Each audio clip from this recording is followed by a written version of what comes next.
Social ఇష్యూస్లో మన next topic వచ్చేసి women in defence forces. So డిఫెన్స్లో విమెన్ యొక్క రోల్, ఇవన్నీ సబ్ టాపిక్స్ కదా. కాంటెక్స్ట్ ఏంటంటే, సుప్రీం కోర్టు ఇండియన్ ఆర్మీని అడిగింది ఏమని అంటే, మీరు ఏదో ఒక పాలసీ తొందరగా జల్దీ సే జల్దీ ఫైనలైజ్ చేయండి. దేని గురించి? ఈ డిఫెన్స్ ఫోర్సెస్లో విమెన్ ఆఫీసర్స్ యొక్క ప్రమోషన్స్ గురించి. ఎస్పెషల్లీ కొలోనల్ నుంచి బ్రిగేడియర్ ఈ ప్రమోషన్కి విమెన్ ఆఫీసర్స్ ఎలా ప్రమోట్ అవ్వచ్చు, లైక్ కేపీఐస్ ఏంటి, వాట్ ఈస్ ద క్రైటీరియా, ఇది మీరు పాలసీ ఫైనలైజ్ చేయండి అని సుప్రీంకోర్టు చెప్పింది. కరెంట్ డిఫెన్స్లో కరెంట్ స్టేటస్ ఏంటి అని అంటే, పర్మనెంట్ కమిషన్. ఆర్మీలో పర్మనెంట్ కమిషన్ అంటే ఏంటంటే, మనం రిటైర్ అయ్యేంత వరకు ఆర్మీలోనే మనకు ఒక కెరియర్ ఉందనుకోండి, కెరియర్ అంటిల్ యూ రిటైర్, దాన్ని పర్మనెంట్ కమిషన్ అంటారు. కరెంట్గా విమెన్ ఆఫీసర్స్కి 12 ఆర్మ్స్ అండ్ సర్వీసెస్లో ఈ పర్మనెంట్ కమిషన్ ఉందన్నమాట. అంటే వాళ్ళకి 12 ఆర్మ్స్ అండ్ సర్వీసెస్లో రిటైర్ అయ్యేంత వరకు పనిచేసేటట్టు ఫుల్ టైం కెరియర్ ఉంది. అయితే దీనికి ఒక కేసు చూద్దాం. Secretary ministry of defence versus Babita Punia. ఈ పర్టికులర్ కేసులో 2020 ఈ కేసులో ఇలాంటి జడ్జిమెంట్స్ మనం మెయిన్స్లో రాయొచ్చు అనమాట. మంచిగా ఉంటుంది. సుప్రీంకోర్టు డైరెక్టెడ్ గవర్నమెంట్ ఈ కేసులో చెప్పింది అనమాట. సుప్రీంకోర్టు, మీరు విమెన్కి కొన్ని సర్వీసెస్లో పర్మనెంట్ కమిషన్ ఇవ్వండి, అంటే career until they retire. Also command appointments కూడా వాళ్ళకి ఇవ్వండి. ఏదైతే వాళ్ళ మేల్ కంపానియన్స్ ఉన్నారో వాళ్ళకి ఎట్లా కమాండ్ అపాయింట్మెంట్స్ ఉన్నాయో విమెన్కి కూడా ఇవ్వండి అని సుప్రీంకోర్టు చెప్పింది ఈ secretary ministry of defence versus Babita Punia కేసులో. కమాండ్ అపాయింట్మెంట్స్, ఇప్పుడు విమెన్ ఆఫీసర్స్ని మనం colonel ranks in the army, వీటికి మనం కన్సిడర్ చేస్తున్నాం కరెంట్ స్టేటస్ వచ్చేసి.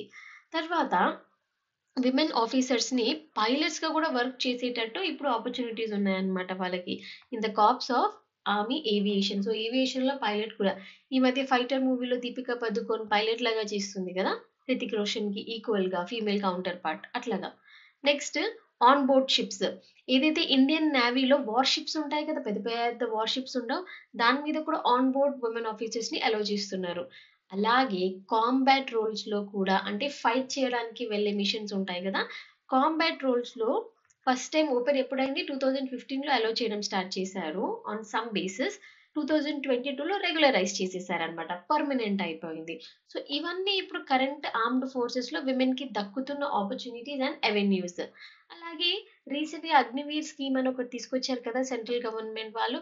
చాలా యంగ్గా ఉన్నప్పుడే ఒక టాలెంట్ పూల్ని తీసుకొని వాళ్ళకి రిక్వైర్డ్ కొన్ని ఇయర్స్ ఆఫ్ సర్వీస్ చేసిన తర్వాత వాలంటరీ ఇచ్చేసి, దెన్ కొంత లంసమ్ మనీ ఇచ్చేసి, you know that scheme right. దాంట్లో చాలా మంది విమెన్ కూడా ఎన్రోల్ చేసుకున్నారు. ఓకే, సో విమెన్ అగ్నివీర్స్ కూడా ఒక బ్యాచ్ తయారవుతుంది. అయితే ఆర్మ్డ్ ఫోర్సెస్లో విమెన్ ఎందుకు ఉండాలి అంటే, gender equality and inclusion. This is తో నేను ఇప్పటిదాకా మనం మాట్లాడుతున్నాము. మెన్ ఎలాగో ఉమెన్ కూడా అలాగే, వాళ్ళకి ఏవైతే పనులు, ప్రివిలేజెస్, ఆపర్చునిటీస్ ఉన్నాయో విమెన్కి కూడా ఉండాలి. సో కాన్స్టిట్యూషన్లోని ఆర్టికల్ 14, 15, 16ని మనం సాటిస్ఫై చేస్తాం.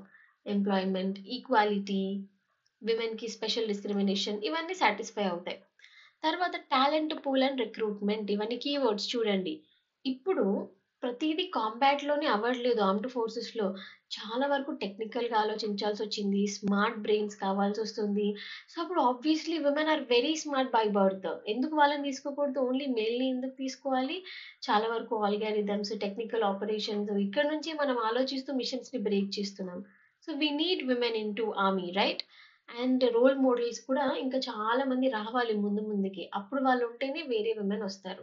ఇప్పుడు మీరు చూడండి, ఒక 10 మంది జనాలలో, లైక్ అబ్బాయిలు ఉన్నారు అనుకోండి, లైఫ్లో ఒక్కసారైనా ఒక అబ్బాయి ఖచ్చితంగా ఆర్మీలో జాయిన్ అవుదామని అనుకుంటాడు.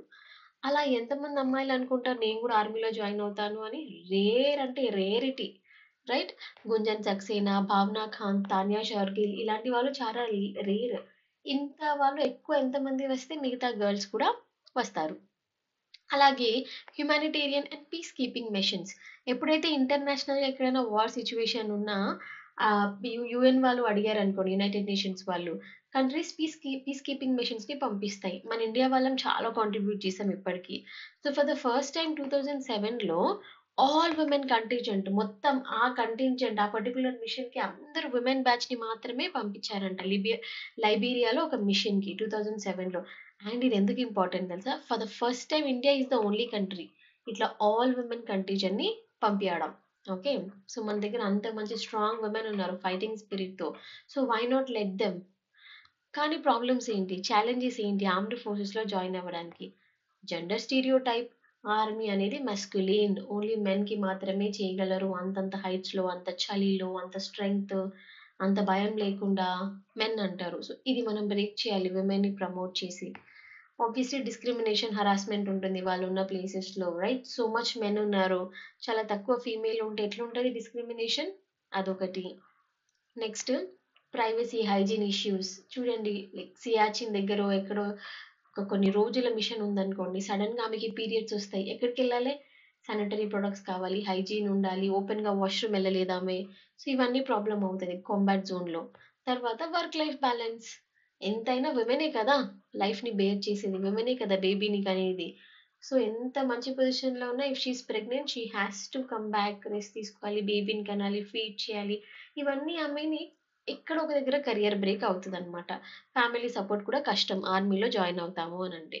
సో వే ఫార్వర్డ్ ఏంటి అని అంటే, ఏదైతే ఈ జెండర్ సెన్సిటివ్ ట్రైనింగ్ ఉందో అది చిన్నప్పటి నుంచి స్కూల్స్ కాలేజెస్లో మనం ఇవ్వాలి, అడ్రస్ చేయాలి. సో దట్ అందరికీ తెలియాలి this is not just masculine, both men and women ఈక్వల్గా ఫైట్ చేయగలరు అని చెప్పేసి. Address discrimination. ఇప్పుడు వర్క్ ప్లేస్ దగ్గర విమెన్కి ఏదైనా ప్రాబ్లం ఉందనుకోండి, తను రిపోర్ట్ చేసేటట్టు మంచి ఫెసిలిటీస్, రిపోర్ట్ చేయగానే దాని మీద ఇన్వెస్టిగేట్ చేసి ఆ కంప్లైంట్స్ని అవి సాల్వ్ చేసేటట్టు, ఇలాంటి మెకానిజం మనం ఆమె కోసం తయారు చేయాలి, విమెన్ కోసం తయారు చేయాలి. అలాగే అకామిడేషన్. చూడండి, army job is not easy. So ఆమె వెల్ బీయింగ్, ఆమె మంచి బాగోగులు చూసుకోవడానికి ఎఫెక్టివ్ మెకానిజమ్స్ ఉండాలి, రైట్? సో మంచి అకామిడేషన్ ఇవ్వాలి, కాంబాట్ రూల్స్లో ఆమెని పెంచాలి. ఇప్పుడు మనం అదర్ కంట్రీస్, అమెరికా, ఇజ్రాయెల్ ఇలాంటి కంట్రీస్లో విమెన్ కాంబాట్ రోల్స్లో ఉంటారంట. ఇది చెప్తే నాకు ఏం గుర్తొస్తుందంటే, North Korea it's such a dangerous country కదా, న్యూక్లియర్ కంట్రీ. అందులో ప్రెసిడెంట్ ఉన్నాడు కదా, ఆయన ఆయన బాడీ గార్డ్స్ అందరు అమ్మాయిలే ఉంటారు. ఇమాజిన్, లైక్ మీరు ఆయన చుట్టూ చూడండి, మొత్తం అమ్మాయిలే ఎక్కువ ఉంటారు. ఇఫ్ అమ్మాయిలు are less than men, why would అంత డేంజరస్ ప్రెసిడెంట్ అమ్మాయిల్ని పెట్టుకుంటాడు? So they are capable enough కదా.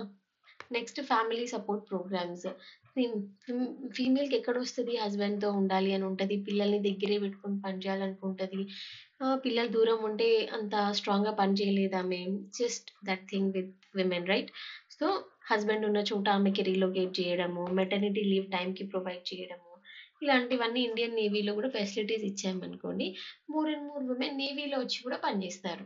ఆర్మీ కాంబాట్ కొంచెం డేంజర్ అని అనుకున్నా, నేవీలో అయితే చేయొచ్చు కదా. సో ఇలాంటి సువిధ ఆమెకి ఇస్తే ఆమె మంచిగా ధైర్యంగా వచ్చి ఆర్మ్డ్ ఫోర్సెస్లో జాయిన్ అవుతారు. ఓకే.